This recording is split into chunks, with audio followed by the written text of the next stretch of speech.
I think it is good. If a young person wants to express themselves and take a video camera and go out, they're going to find that they have to frame the image. And in framing the image, they're going to find that they have to interpret what they want to say to an audience. So how do you point the audience's eye to look where you want them to look and to get the point, the emotional and psychological point that you want to get across to them? They're going to have to make that decision. The real making of the filmmakers when they look to that viewfinder to tell the story. And I don't mean just telling a story, man goes, boy meets girl, boy loses girl, boy gets girl. I mean a story could be a story could be rain hitting a tree, leaves. That could be your story. Where do you begin to put the camera? Then let them see what they do. Then, yes, there's a curiosity in children, young people.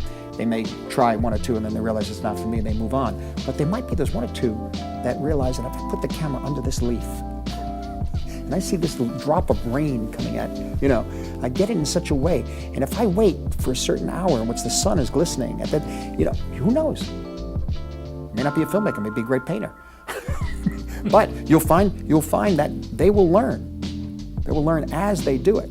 At the same time, the respect for the language of cinema itself, the history should be taught, and the visual literacy should be taught, because there are others who are not going to be able to do that. There are others who can't afford to get a camera. And this is one of the things, where I came from, we couldn't afford any 8mm cameras or anything like that. I drew pictures.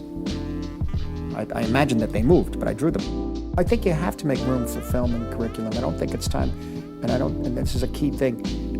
We don't mean to be having young people take 2 hours of their time or 3 hours of their time a week or however the curriculum works to just sit and enjoy a movie. No, this is a learning experience.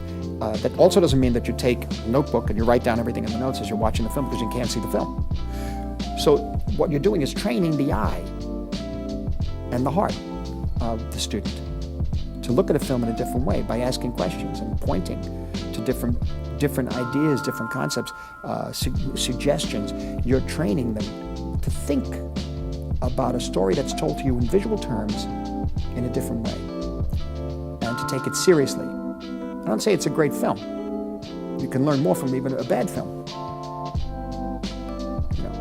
And so this is why it's so important, I think, because so much of today's society is done visually and even subliminally for young people that it could be dangerous. And one has to know it's a very, very powerful tool.